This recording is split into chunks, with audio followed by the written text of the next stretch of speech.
Taphattoonni gurguddoo addunyaa keenyaa kubbaa miilaa umurii ijoollummaa isaaniitti jalqabu. Waggaa 16 fi 17 immoo tapha sadarkaa olaanaa taphachuu kan danda'anidha. Yeroo ammaatti ijoo dubbii addunyaa keenyaa kan ta'ee fi gara fuulduraattis olaantummaa isaa ni mirkaneessa kan jedhamu taphataan Baarseloonaa Laamiin Yaamaal reefuu waggaa 17ffaasaa qabateera. Umurii isaa kanattis waancaa laa liigaa fi kooppaa del ree injifateera. Biyya isaa Speen waliin immoo waancaa Awurooppaa goonfateera. Faallaa kanaatiinis umriin isaanii erga deemeen booda taphattoonni kubbaa miilaa jalqaban garuu immoo injifannoo irratti injifannoo kabaja irratti kabaja kan argatan hedduu keessaa qabiyyee seenessaa keenya har'aati.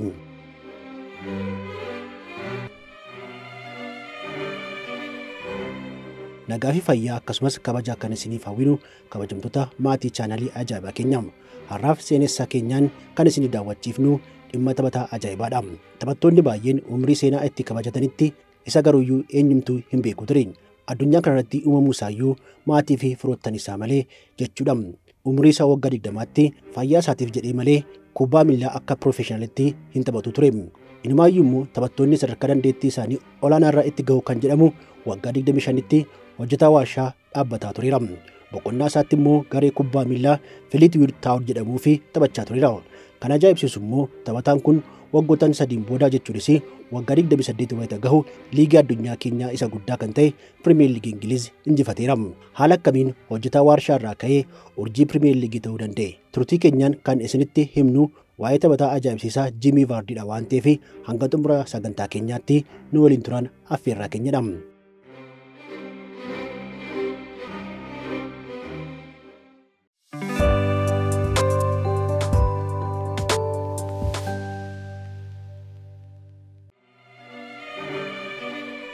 Seenessa keenya mee jalqabumaa haa eegallu. Namni ajaa'ibsiisaan kun bara 1987tti Ingiliz magaalaa Sheffield keessattidha kan dhalate. Addunyaan kunis isa kan simattee rakkoon ture. Reefuu daa'ima harma hodhuu ta'ee soo jiruu ture. Haatii fi abbaan isaa addaan kan bahan. Abbaanis waaqni isinii waliin haa ta'u jedhee mana gadhiisee bahee achi buteen isaa dhabame.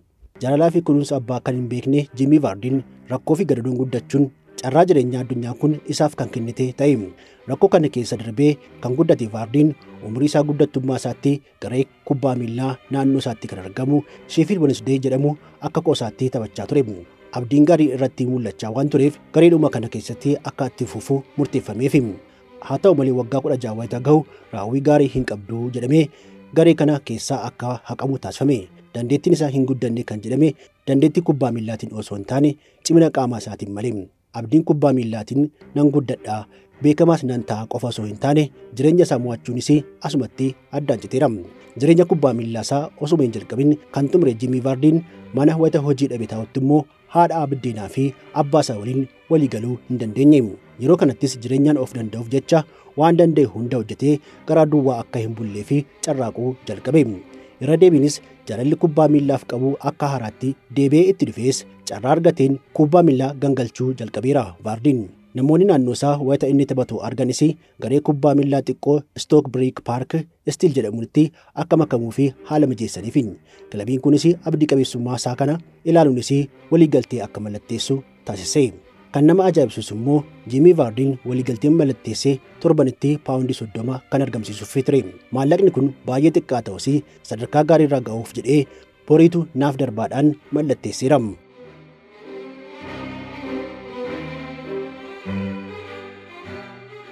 Yeroo sanatti paawundiin 30 kaffalamuufi kun jireenya isaa mo'achuu fi waan hanqatuu fi warshaa tokko keessatti hojii humnaatiin mindeeffamee hojjechuu jalqabe.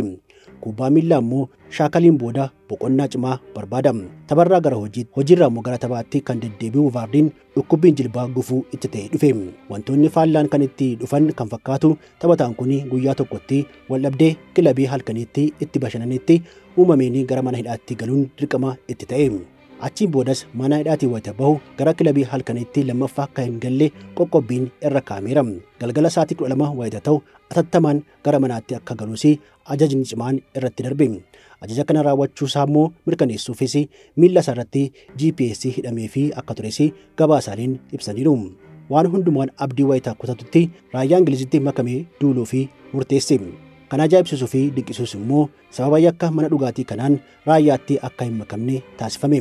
Wantoonni hundi akka nama mana dukkanaa keessaa deemuutti kan itti ta'e Vaardiin carraa argate hundaanii kubbaa miilaa taphachuu hin dhiifne.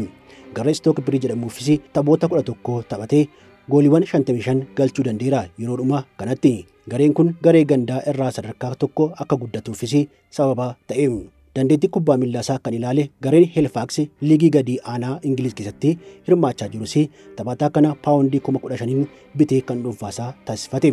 Deeggartoonni kilabicha kanaas taphataan yakka raawwatee akkamitti miseensa garee keenyaa ta'a jechuun mormii cimaa itti fidanis Vaardiin garee isaa haaraa kanaaf gooliiwwan 25 galchuun taphataa cimaa waggaa kilabichaa ta'ee filatamee badhaasa argate.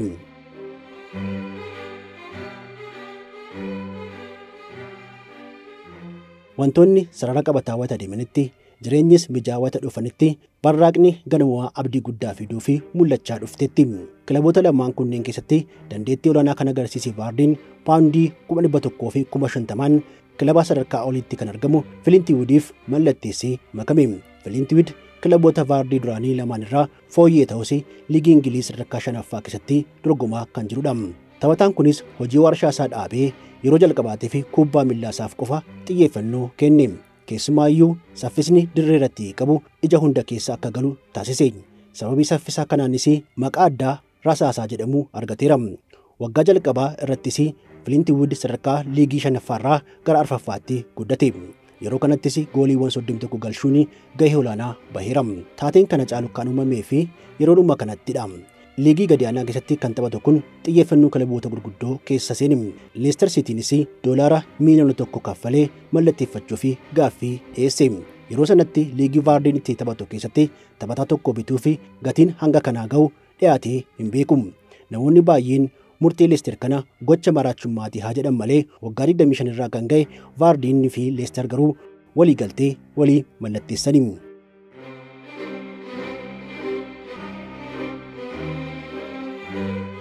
Jamie Vardiin Leicester Citytti wata makamu garuu Premier League Ingiliz waliin wal baruu fi yeroo sanatti taphataa sarara fuulduraa kan ta'e Harry Kane caalee argamuu dadhabuun taphachuuf rakkate ture. Saffisaa wal baree taphachuun dadhabuun gufuu kan itti ta'e Vardiin dandeettii fi ofitti amanamummaan isaas gadi bu'aa dhufe. Kubbaa miilaa dhaabuufis yaadee akka ture Vardiin wantoonni hundi erga darbaniin booda ibseera. Kana caalaa immoo qaruuraan galgala dhungatu araada itti ta'ee taphoota kubbaa miilaa fi shaakala irratti dhiibbaa uume. Waggaa itti aanuttis leenjisaa kilabichaa yeroo sanaa kan turan Nigel Pearson gorsaa fi kadhaa isaaniitiin Vardiin dhugaatii gonkumaa dhuguu dhiise. Shaakala gaariis shaakaluu jalqabe. Boqonnaa gaariis fudhachaa taphataa bu'aa qabeessaa ta'e. Bara dorgommii kanaatti galiiwwan 16 galchee Leicester Cityin immoo liigii addunyaa isaa guddaa kanaa kan ta'e Premier League Ingilizitti akka makamuu fi gumaacha olaanaa qabaa ture. Hanga waggaa 25 isaatti hojjetaa warshaa fi yeroo boqonnaa isaatti kubbaa miilaa taphachaa kan ture Vardiin carraa liigii jaallatamaa addunyaa keessatti taphachuu argate. Haa ta'u malee Premier League'n kun Leicesteris ta'ee Vardii fi baay'ee qormaata ta'e. Ji'oottan arfan jalqabaatti Vardiin goolii lakkoofsisuu hin dandeenye. Leicester Citynis injifachuu akka lagaa guddaa ce'ootti itti ta'e. Torbeewwan hedduuf sadarkaa liigichaa gadiitti argamuun dirqama itti ta'e. Walakkaa liigichaatiin booda garuu Vardiin gara goolii lakkoofsisuutti waan deebi'eef Leicester Citynis gara injifachuutti deebi'ee Premier League liigichaa keessaa waggaa tokko dabarsuu danda'e.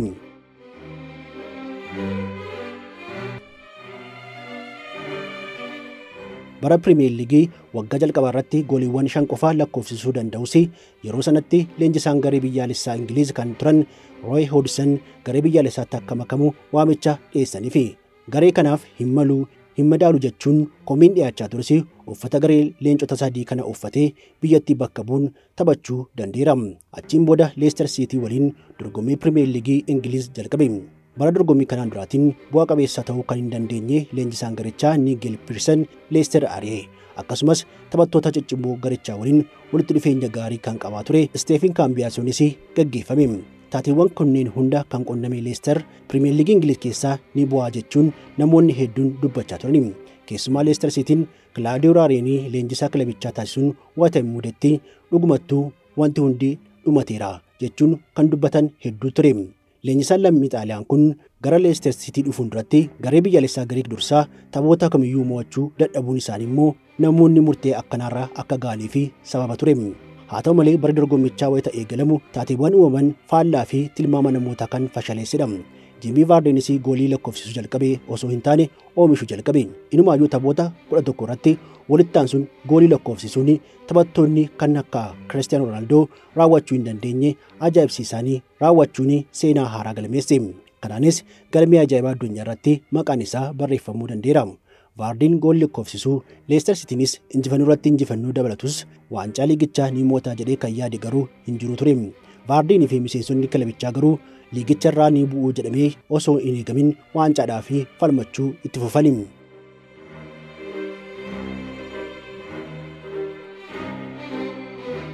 Hanga ammaattis namoonni hedduun akka ajaa'ibaa fi abjuutti kan ilaalan bara dorgommii Pirimeer Liigii Ingiliiz 2015 hanga 16tti Leicester Cityin yeroo jalqabaatiif waancaa Pirimeer Liigii Ingiliiz wayita injifate. Jimmy Vardiin immoo gooliiwwan 24 lakkoofsisuun bu'aa qabeessummaa kilabichaa fi qooda guddaa qabate. Taphataa cimaa bara dorgommii Pirimeer Liigichaa jedhamee badhaafame. Hanga waggaa 25tti hojjetaa warshaa kan ture Vardiin waggaa 28ffaa irratti waancaa Pirimeer Liigii Ingiliiz injifateera. Taateen kun ijoo dubbii addunyaa maraa ture. Injifannoon Leicester hin yaadamne kun hanga ammaattis seenaa fi jaallattoota kubbaa miilaa biratti ajaa'ibsifamuun kan yaadatamaa jirudha. Leicester osoo hin eeggamin shaampiyoonaa erga ta'een booda barbaadamummaan isaa dabalee galiiwwan 24 lakkoofsisee taphataa cimaa erga ta'een booda garuu wantoonni haala isaanii jijjiiratani. Kilaboonni kan akka Manchester United, Manchester City, Liverpool fi Chelsea taphataa kana dhuunfachuu fi gatii olaanaa fiduun wal dorgommuu jalqabani. Vardiin garuu eenyumtuu isaa osoo hin beekin garee gandaa keessaa osoo taphachaa jiru isa argee kan filatee fi bu'aa fi kabaja kanarra akka ga'uu fi kan taasise Leicester City hin gadhiisu. Galataa fi oolummaa isaa kaffaluun qabaa jedhee gaaffii isaanii kana kuffisiira. Yeroo hunda wantoota dinqisiisoo kan hin dhabne taphataan kun mana Leicester turuu filatee bara dorgommii dhufuuttis Leicester fi taphachuu fi murteesse. Shaampiyoonaa bara darbee kanaatti seenaa kan inni galmeessaa jedhamee wayita eegamutti bara dadhabaa agarsiisuun gara shaampiyoonshiippiitti bu'uu fi dirqamaniiru. Maqaa fi kabaja gaarii kan goonfate Vardiin Leicester waliin gadi buutee taphachuurraa nutti makamiitii nuuf taphadhu gareewwan jedhan ammas balbala Leicester irraa dhaabbachuu eegalani. Inni garuu hin fedhuu jedhee akka saree abbaa isaatiin guddatetti amanamummaa isaa ammas kilabichaaf mirkaneesse.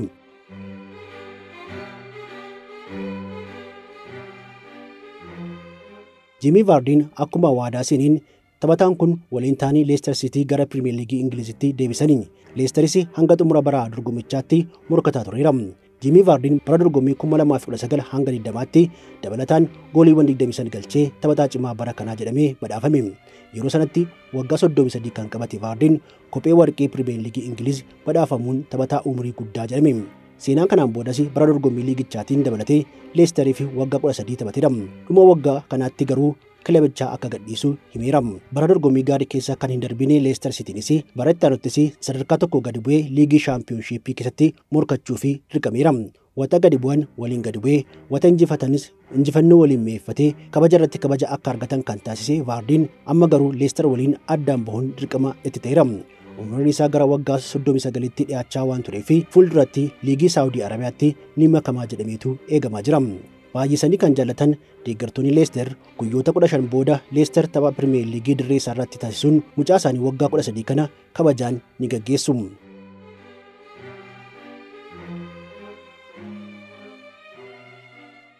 Kabajamtoota maatii chaanalii Ajaa'ibaa keenya waa'ee taphataa ajaa'ibaa fi seena qabeessaa Jimmy Vardii ilaalchisuun kan isiniif qindeessine kanumaan xumurameera. Chaanaliin kun akka guddatuu fi sabskraayibii fi laayik gochuun akka nutti makamtan kabajaan isin gaafanna. Yeroo gaarii.